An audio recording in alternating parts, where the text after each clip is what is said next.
So can you share the screen? Good. You have started recording? Yeah, good. Yes. Share the screen.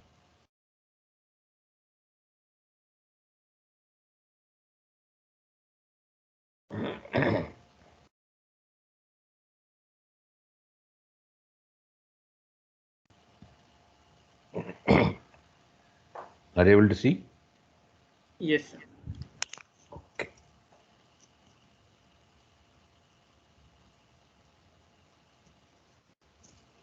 So last class you were looking at how to transform equations from physical plane to the computational plane.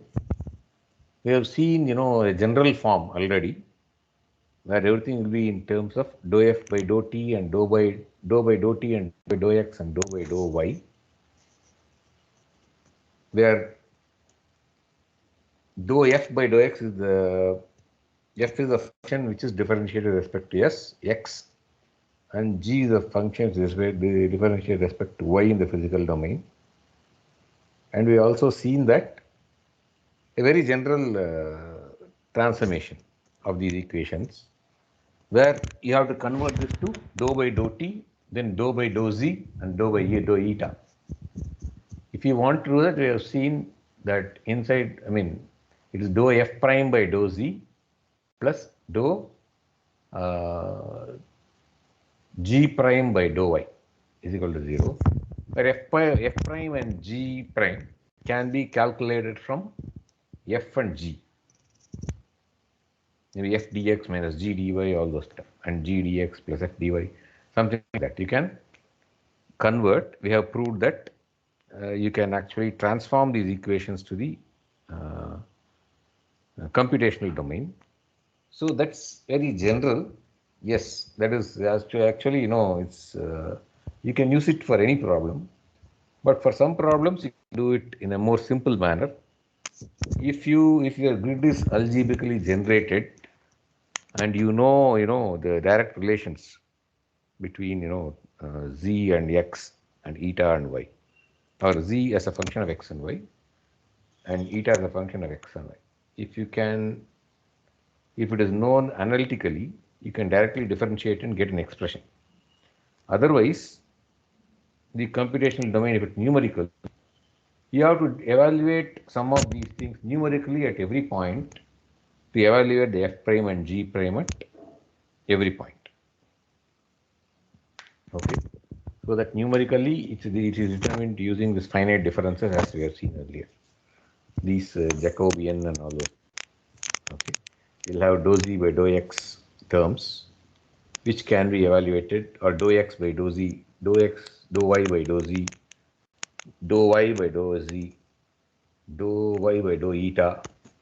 Okay, all this stuff. Dou y by dou eta, everything should be.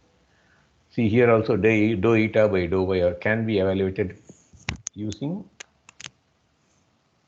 finite differences, but if you have explicit expressions, you can substitute the expressions directly here. So one example for continuity equation transformation is given here. Physical coordinates, we have a continuity equation for steady two-dimensional compressible flow because the rho is within that bracket. So it is compressible flow. Then the computational plane, the dou by dou x can be written as dou z by, dou rho u, first term is dou rho u by dou z into dou z by dou x plus dou rho u by dou eta into dou eta by dou x.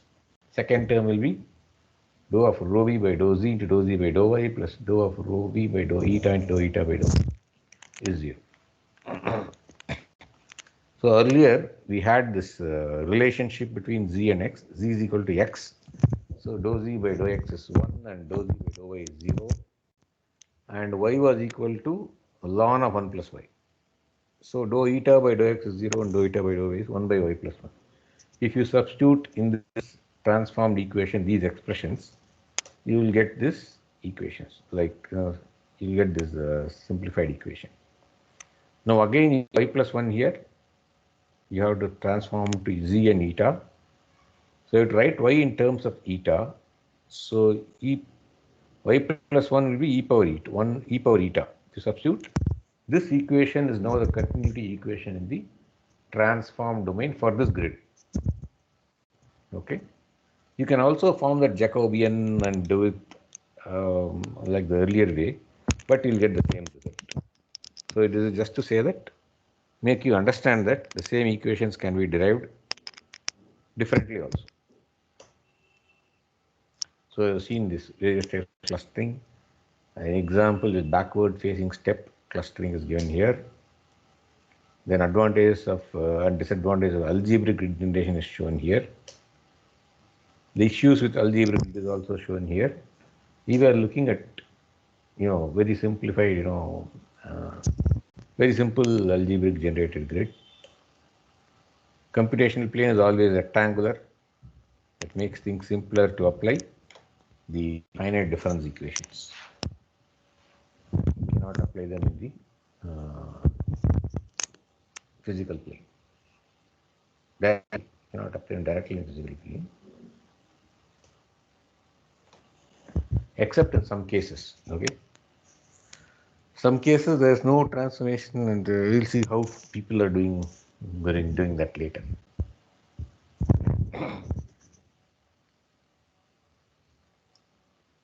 Now we saw the O grid over an airfoil, how to open it up and convert it to a computational plane. The corresponding points are shown in the physical plane and computational plane. You can compare them and to get a clear understanding of how this, what is the concept behind this transformation, how the opening up is done. Now let's look at elliptic grid generation. See, this is very useful if algebraic grids have problems like this, either skewed or crossing over or sharp corners. Then if you take this as a starting point and generate an elliptic grid by iteration, okay, you will get a nice grid. We will see an example later. So we see that we start with an initial algebraic grid. So the internal points, the external boundary points, you have to fix. This is one problem or what a feature, one characteristic of this elliptic grid generation. This is pretty useful for solving, inviscid flow problems. Okay, inviscid flows, you don't need a lot of clustering. In viscous flows, you need a lot of clustering near the walls, all boundaries. So, boundary fitted coordinate system, which means the points do not change at the boundary. Whatever you choose on the boundary, those points remain the same. Those points do not change. But all the interior points will keep changing with iteration until convergence is reached. How do you iterate? You solve those points, you solve in such a way that they obey these two equations given below, which are Laplace equation. The internal points of grid are iterated by solving these equations. Dou squared z by dou x squared plus dou squared z by dou y squared is 0, and dou squared eta by dou x squared plus dou squared eta by dou y squared is 0. Now, if you solve this and get z as a function of x and y, either numerically or analytically, okay, you will find that z and eta are almost orthogonal in the physical plane, as close to orthogonality as possible. So the skewness problem is removed, okay, and they do not also, they won't change suddenly also. But the boundary points will not be changed, cannot be changed. These will be used as boundary conditions. This grid gives a smoother grid with less artifacts and solutions of governing equations. What I'm telling you, this process, remember, is only for grid generation. Using that grid, you can solve any other equation. These two are different from each other. You should understand that solving an equation is different from generating the grid. We need a grid for solving any equation numerically. Now, how is the grid generated? That is generated using Laplace equations here. So now, as we have seen, we have to transform this to the computational plane like this. So you'll get something dou square x by dou z squared term, dou square x by dou zeta, dou z dou eta term, and dou square x by dou eta squared term, and you'll get three constants, alpha, beta, and gamma, where alpha, beta, and gamma are given in the denominator. Okay, everything will be in terms of the denominators will be, differentiation will be in terms of z and eta. Okay, so obviously it gets complicated in computational plane, but that is what we want to solve. Now you take initial distribution, put it through this solver. Let's say that you discretize this in the computational plane and solve for x and y with the starting with the initial assumption. Basically elliptic problems. Elliptic problems can be solved if you remember earlier. Well-posed elliptic problems have boundaries, have well-defined boundary conditions on the boundaries, and they can be solved iteratively. Okay, so this can be solved iteratively. Output will only be in the form of numbers, so the metrics are also calculated numerically. For example, using central differences, if you want dou z by dou x at I comma j, it will be z at I plus 1 comma j minus z at I minus 1 comma j by x at I plus 1 comma j minus x at I minus 1 comma j. We also notice that central differences are pretty useful in elliptic type of equations, in solving elliptic type of equations. So you can use central differencing except at the boundary points where you have to use one-sided differences using the available information. Okay, just to enunciate it, how do you solve it? Have the initial x comma y distribution from, let's say, an algebraic grid. Whenever you solve at any point, you have to evaluate this in each one of these terms. For example, alpha needs dou x by dou eta and dou y by dou eta. So x at xi, you want to evaluate alpha. So you use this term dou z by dou x, or the other way, x, if you invert it, you will have dou x by dou z. Okay, same way dou x by dou z, which is used in the gamma calculations here, dou x by dou z, first term. Okay, it is just xi plus 1 comma j minus xi minus 1 comma j by zi plus 1 comma j minus zi minus 1 comma j. So this is using central differences. Well, you calculate this, then what you do? You evaluate, you solve for x and y at all these points using some technique. Then after iteration, you will get x is equal to something and y is equal to something. It will not be the original x and y. It was changed. Now using this as the input, you solve the second time, and so on and so forth, until the change in this x and y between iterations becomes very small. Okay. Right. So you can use numerical techniques for solving elliptic equation. One technique we'll learn very soon here. We'll just jump ahead and learn one technique. One technique is called a relaxation technique. Looks very tempting. Okay, relax everything, but we'll see what this relaxation actually means. So the final output will be x and y values for each point in the computational domain. So one more, it is just initiating whatever I have told earlier, generates only a grid, doesn't solve any flow here. Now some example is given. 569 and 570 are actually the Laplace equation at the interior point A. Okay, just go through this later. Now some examples of elliptic grid. Probably they used Poisson grid also, I'm not sure. But you can see that, the first one, the second one, it's less orthogonal. So it's not a panacea, everything. I think these guys should have iterated more number for the second one. The first one looks very, smooth. The grid is actually orthogonal at every point. This is a good example for elliptic grid generation. Initial algebraic grid, if you say, okay, it may look like what is shown here. After going through the final one, okay, look at how smooth these grids are now. This rectangle and this kind of very shabby, this kind of the grid is not good in it algebraically like this.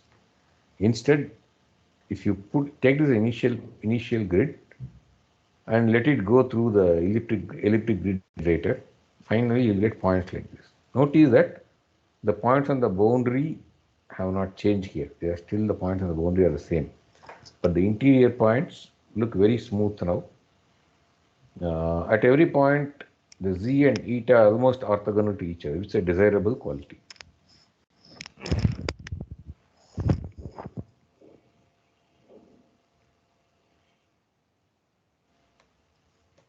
So if you have started playing with that ANSYS Fluent, you can notice some parameter called skewness. So when generating a grid, it will try to decrease the skewness.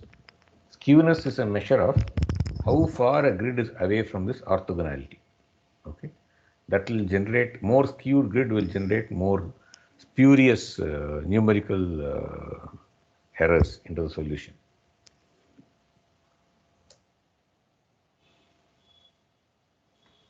Okay, any doubts in this deck?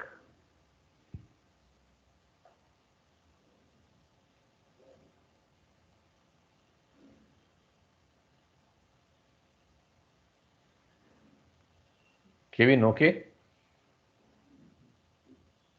Yes, sir. Okay. So let's move on. Well, now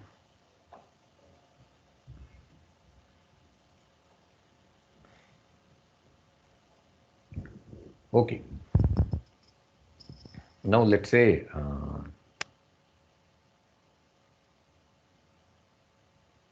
how do you suddenly come here?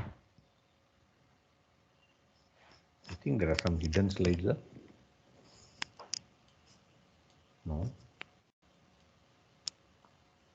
Something is missing. We can't come directly here. So let's say I will tell you how you get this.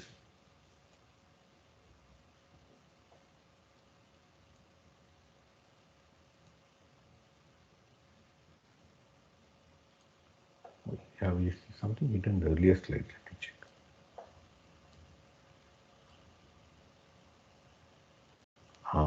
You have to go through these. So I was sensing a break there.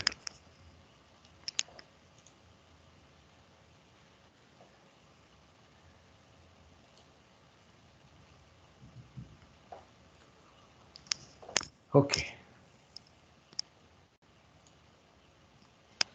So let's look at some techniques to make this possible. One is known as relaxation technique, as we have seen earlier. We can use relaxation techniques to solve. Okay. So this is nothing that instead of consider z or eta, either of these, you consider some function as phi. It is common for z and eta in our case. So you can write this Laplace equation as dou squared phi by dou x squared plus dou squared phi by dou e squared is equal to 0. You solve it separately for z and separately for eta. So let's say it is in the z now. Z means I is increasing. Okay. Now, so phi at I plus 1, the first term on the left hand side is differentiated using, I mean, is discretized using the second order expression for the second order finite difference for the second derivative. So this is second order accurate. Phi at I plus 1 minus 2 phi at I comma j plus phi at I minus 1 comma j by delta x whole square. Okay. And the first term is like that. Second term is dou y. So put j plus 1 and j minus 1 by delta y whole square is equal to 0. Okay. So this is the FDE to solve this equation. Again, remember we are solving this only to generate the grid. Actually, you can solve a wide variety of this elliptic equation using the same technique. Okay. You know the method, you can actually use it to generate. Remember, for elliptic equations, you can use central differencing, which will give you a good solution also. So we can actually, you see that, if you use Cramer's rule, all these are connected. If you want to I plus 1, all these should be satisfying this equation. That's what we want. In general, they won't satisfy initially. Now, if you want this I comma j is connected to I plus 1 comma j and I minus 1 comma j. Now, if you want I minus 1 comma j, that is connected to I minus 2 comma j and I, and so on and so forth. All these are actually connected equations. So you can actually write all of them and solve these at all I comma j together as a m by m equation. But it will, as we had seen earlier, if you use Cramer's rule, the computer may crash. It will be highly prohibitive in terms of resources and computational time needed. Especially if there are a large number of points. Even if you have 100 points, it will be highly prohibitive to use. Now you can use Gaussian elimination to simplify the calculation. Okay. By Gaussian elimination, what do you do, Sanjay?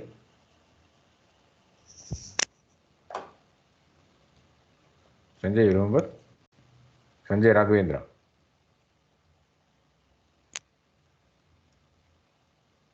Sanjay Raghavendra, able to hear me? Kishore, able to hear me? Yes, sir. You remember Gaussian elimination, what it does? Somewhat. What is this?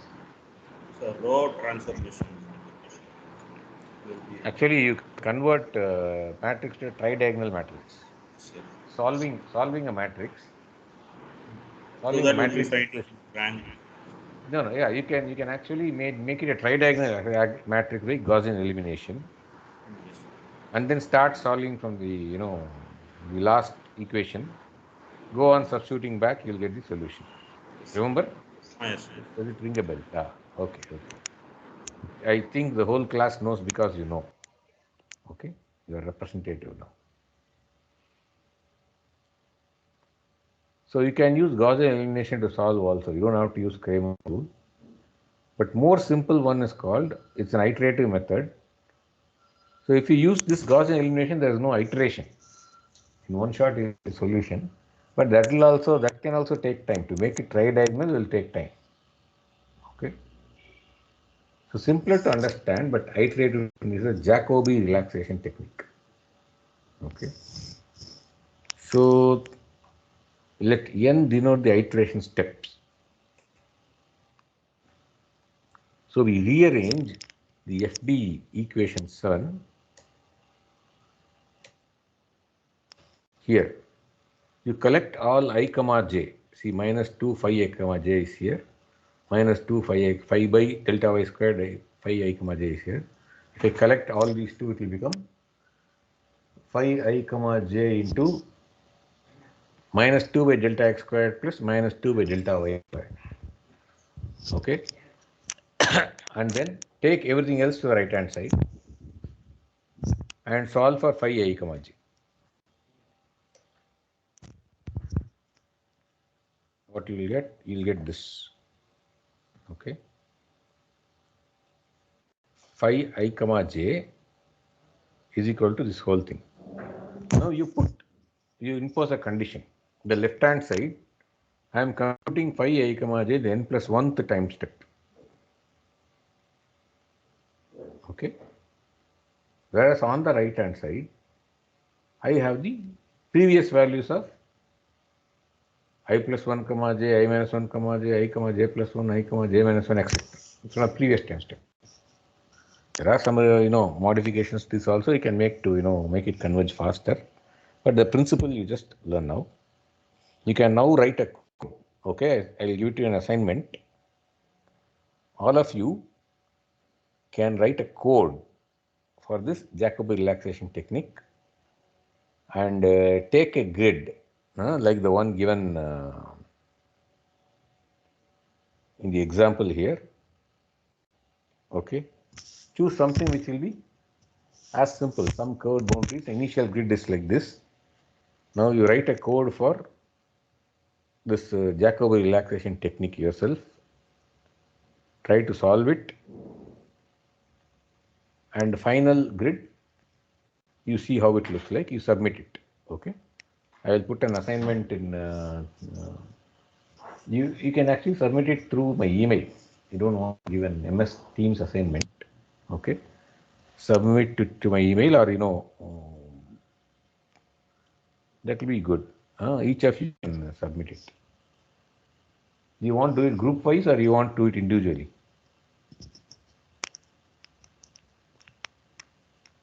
Sir, individually. Individually is good. Yeah, all of you will get some exposure. Okay, so this is just to make sure you get an exposure to program. You can program in any language you want. C, C++, Python, MATLAB, whatever. Okay, just tell me. I prefer you use MATLAB because I have MATLAB installed both in my home and this one. Anyway, you give me the code. Okay, whatever you do, code Python or something, you give me the input in the form of figure and numbers. I need these figures also, how they look like. Then output also show like this. Okay, with with the README file, how do I run it? Okay, very clear instructions, documentation. Okay, you should document. Suppose you assume I don't know anything about your program, except that I have MATLAB and I can switch it on and I can run it. I have installed it. You can assume that I have installed whatever program you are you have. I may have installed C, C++, or you can assume that I have a Python code running in my thing. You can do whatever you want, but then step-by-step instruction you should give to a user. How to use it. Okay, the code should contain what you have done. I will go through the code. Okay, and then what I will do is Gaussian elimination. Don't use that. Use the Jacobi relaxation technique, so that I understand that you have understood this. I mean, reading it is one thing, doing it is a different thing. Okay. So when is the assignment due, sir? When do you want it to be due? Who's asking the question? So Smish. Smish. You tell me a date. So I'm not too sure. If I decide on something that the others don't, then I'll probably get a bash. Don't worry. Just no. Nobody will bash you. Somebody bashes you, let me know. You tell the date now. So sometime next week, sir. Next week, what date? Date.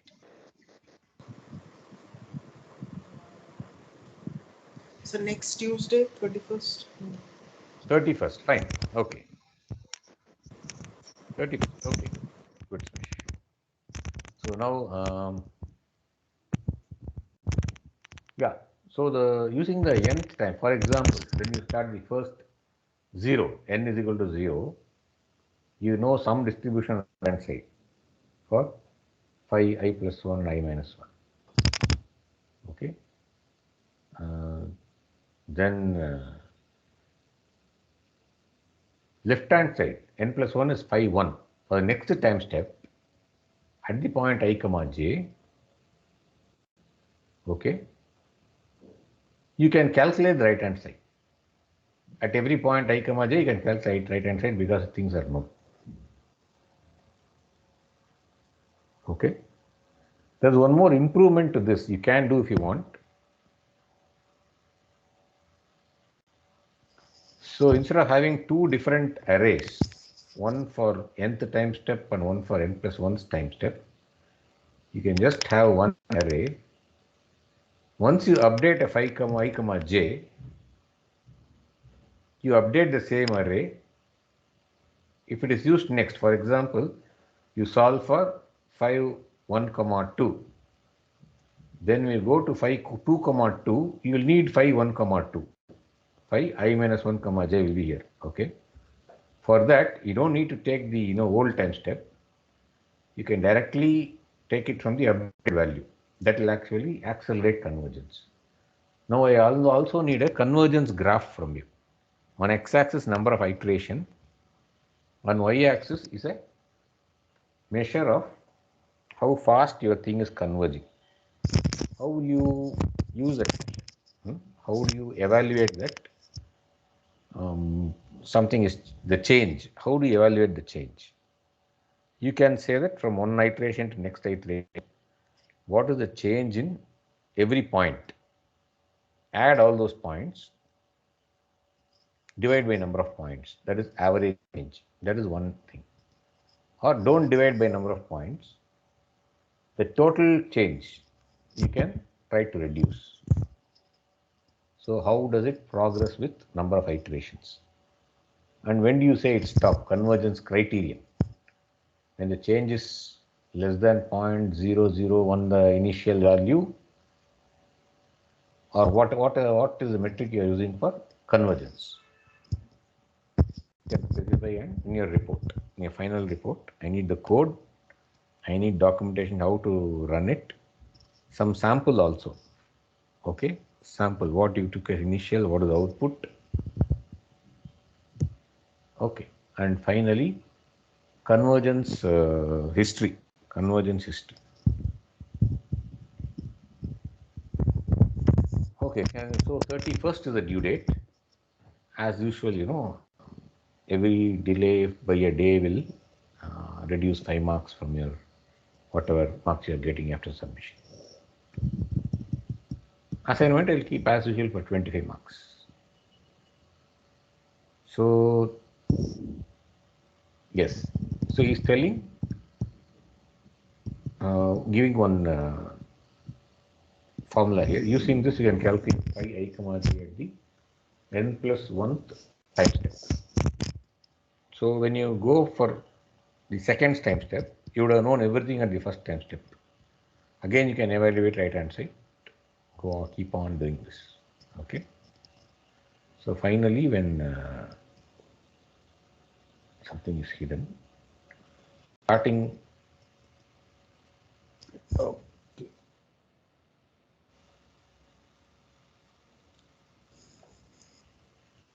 So any doubt here in this Jacobi relaxation technique? You start coding, you can do it in a day or two if you start right now and it's fresh in your mind. You can ask me doubts, not an issue. You can ask your friends also doubts, but for your own benefit, don't copy. If you run into issues, I won't mind actually. I want you to try. It's a kind of learning assignment. So while learning, you can make mistakes. You can afford to make mistakes. But then consult me and finish off everything before 31st August. So can we please postpone it to Friday, sir, the 3rd next month? Why? So 31st is a bit too soon. We have our midterms as well, sir. Midterm is So after, if we can, after 31st, no? Yes, sir, yes. So if you postpone it to 3rd, you will be very near to midterm, you will be in a deeper soup. There's a tendency always to postpone this to the last date, I'll tell you, right? If you can do it, if I tell you tomorrow you have to submit, you'll do it today and submit. You can do it. Okay. If I give you 7 days, you will start on the 6th day and finish on the 7th day. I know what you'll do. No, sir, not always. And then okay. Oh, okay, fifth day. You won't start today. So longer I give, it doesn't necessarily, mean that everyone will submit on time. I've seen it historically, not you or your batch. Okay. Historically, this happens. So actually, I can give shorter deadlines, but to tell you a secret. That's human nature. Human Yeah. basically. That's how human mind works. So I can say that I am more lazy than you. That's why I'm giving this time. Okay. So if you make things easy for me, I'll give you more marks. Okay, Smish? Okay, sir. Yeah, which means the documentation should be very, very, very lucid and legible and very readable. If you can easily reproduce what you have done, I'll give you more marks because I am more lazy than you remember. Okay. Yes, sir. Okay. So if you do a good job, automatically things will be easy for me. If I find it very difficult, then you won't get marks.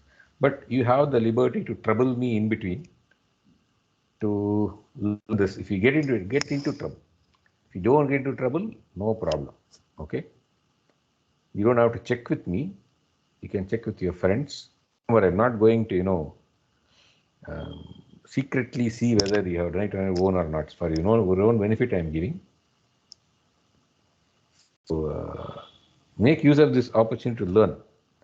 That learning is more important to you in your life than, getting 25 and 25 in this assignment by copying. Anyway, you'll get a good mark because you can talk to me or your friends to get your doubts cleared and then write it. If I have a quiz after this assignment based on this, then you'll get caught. Okay? So my aim is for you to learn. You can learn it by looking at others also, no problem. But when I start teaching you, you should know what is Jacobi relaxation technique. You should know the philosophy behind it. You should know how the equations are derived in the quiz. I am sure this quiz will, the quiz after this midsem will be there, no? I will ask questions related to the assignments also. Okay, Smish? Yes, sir. Yeah, thank you. Right.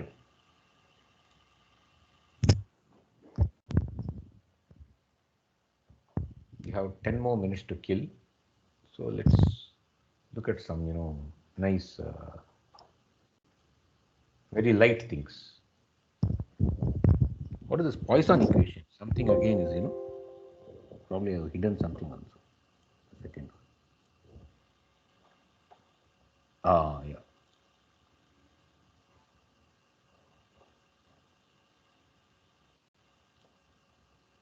Yes. So on the right hand side here, convergence acceleration. There is a bar on the left hand side, n+1 bar. Okay.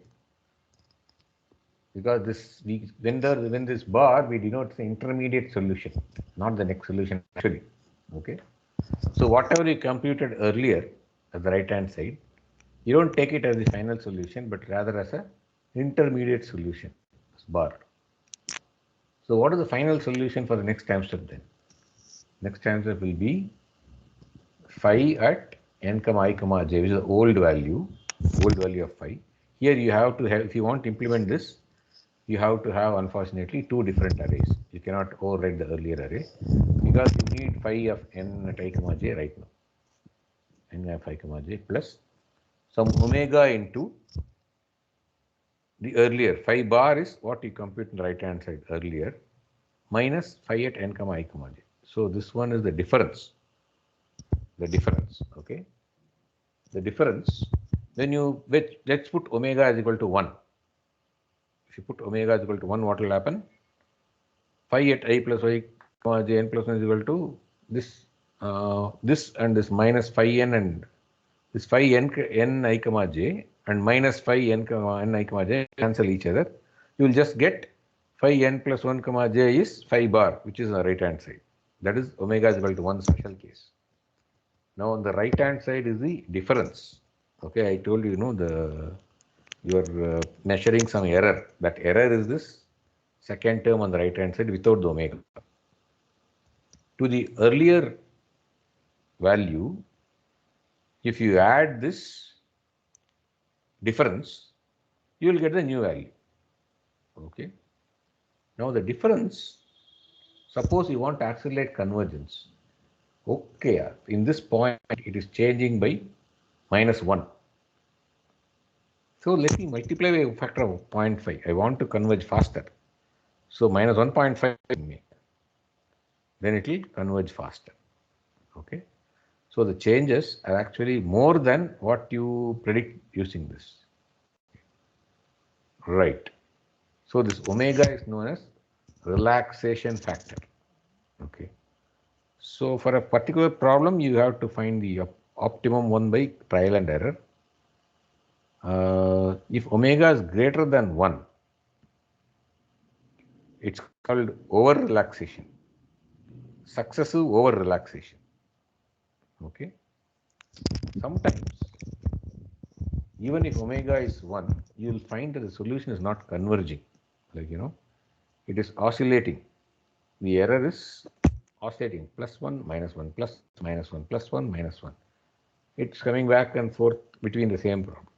If this happens and solution is not converging, if omega is too large, it will blow up. Okay, you won't get a solution. So you have to get the optimum value of omega. If even for 1 it is not converging and oscillating, then you have to reduce this difference. Omega should be less than 1. It's known as under relaxation. So obviously, if you have over relaxation, you can converge quickly within a few iterations. If it is under relaxation, then it's going to take a long period of time. But if you at least have to have a solution, this oscillating problem is there, you have to resort to under relaxation. Okay. So now in your report, you have to plot your convergence graph for omega is equal to 1 and for some values of omega below 1 and some values of omega above 1. Also, you can give me the final graph, final output in the form of grid. All the grids should look the same. Okay.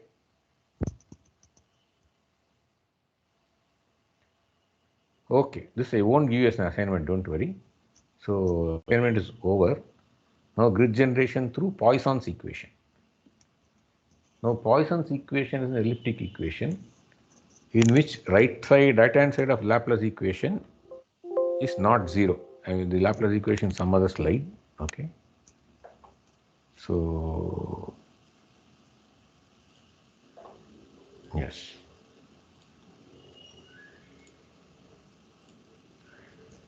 Here in this slide, if right hand side is 0, it is Laplace equation.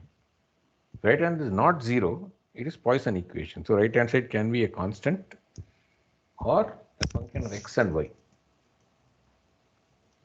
Okay, so why do you need this Poisson equation? If you need clustering, then Poisson equations are better. If you want to cluster grids like this, okay, then Poisson's equations are better. So this is also an elliptic equation, but it's known as Poisson equation. For example, the z equation, zxx plus zy is equal to p. Zxx plus eta xx plus eta y is equal to q on the right hand side, where p and q are functions of x and y, let's say. Okay. Now, if in the computational plane, you you will have this equation. Well, J is a Jacobian, as you can see. Okay. So x eta is dou x by dou eta, etc., etc. Okay. So you solve in the computational plane. You don't have to do this assignment, don't worry. But you should know what it is. What is the Poisson equation? And what is it used for? Now, we can choose the P and Q in a great variety of ways, which will give you a more great variety of clustering you need. That is the advantage of Poisson. Yeah. Hello? Who's that? Hello, who's it?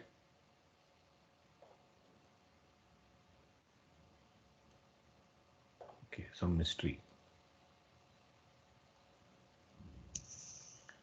So the challenge is to choose P and Q so that you get the grid which you desire with a reasonable amount of effort, both computational and human. Okay. These are all published. This one, if you want, there is a detail for you. See, Rees L. Sorensen.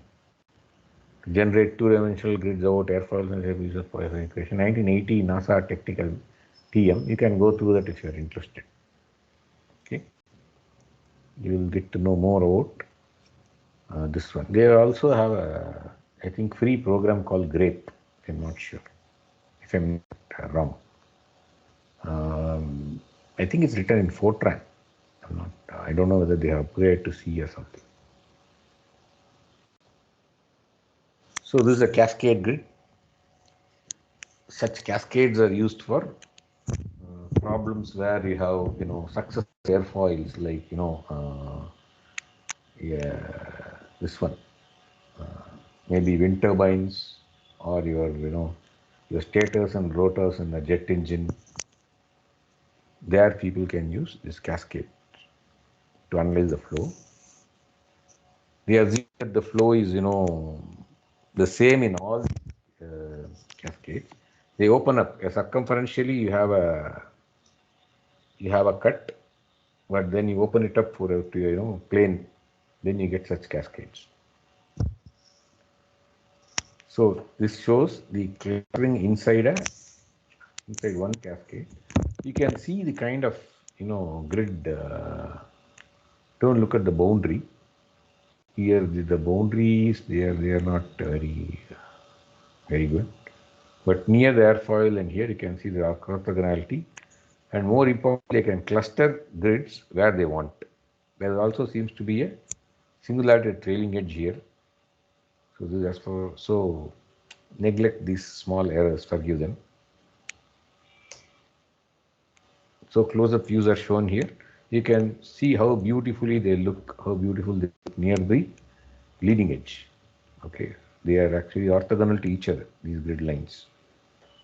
The trailing edge is showing, but there is some problem here, I can see. Because earlier, they had always assumed that you cannot close the trailing edge, right? But it became obvious that it is very easy to close the trailing edge after some time. This is during those times. I mean, when they opened up, they didn't take care of it properly.